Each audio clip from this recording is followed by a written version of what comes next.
Kia ora whānau. Alright, so Lucas has just given me some news and just some tips on cleaning the kitchen. This is done with love, guys. We've been doing a great job, but I just want to reiterate and call us higher to be able to do even more for the kitchen, to show just how much we love Jesus by making the kitchen even more spectacular. So first thing is he wants to tell us how to clean, turn this off and make sure that we save power. First thing is that if we do not turn this off and clean it properly, we waste power and we waste water, because it stays on during the nighttime when we don't turn it off, and there's still water, and it's just a lot of waste of money that doesn't need to happen. So first thing to do when we are cleaning this and turn it off is we finish cleaning the dishes. Make sure all the dishes are clean and washed and dried and put in the proper place, because we don't want to leave them out, creates bad odors and other stuff.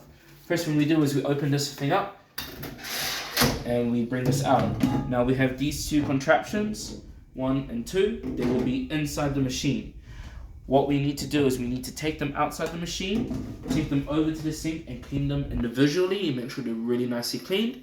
Once we do that, while that's being cleaned, those two things are being cleaned in the sink, we close this up and we press one of these two buttons to clean the inside of the machine. Do this 2 times. When you have finished cleaning these two objects, simply leave them inside the basket for tomorrow, then they can dry. Put it back in, close it up, and press this green button to make sure it's turned off. Right? Make sure that we do this because, remembering what I said before, we want to make sure that we save power and we save water, and we can do it by making sure this is clean and turned off. Now if we move over here to the microwave does tend to get a bit dirty underneath and along here with the cutting boards. So maybe at least once or twice or 3 times around the week, we just make sure that the underneath the microwave is clean. It might be a bit extra scrubbing, but it makes the kitchen a lot more of a cleaner place. Next is to just make sure that this entire bench top is cleaned and looking spick and span. That means not leaving rubbish or foods or any scraps on the bench, because we don't want to attract any pests, but also want to make it look clean and presentable for guests and ourselves.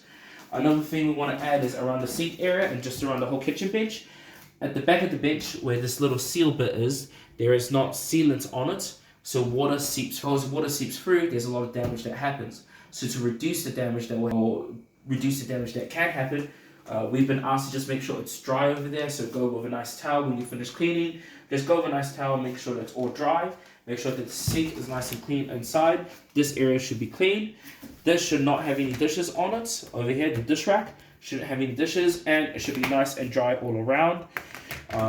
Same thing over here with the stovetop. We want to make sure that the stovetop is nice and clean, because we don't want any food, and we want to make sure the stovetop stays functional and just clean. Like, just make sure everything clean.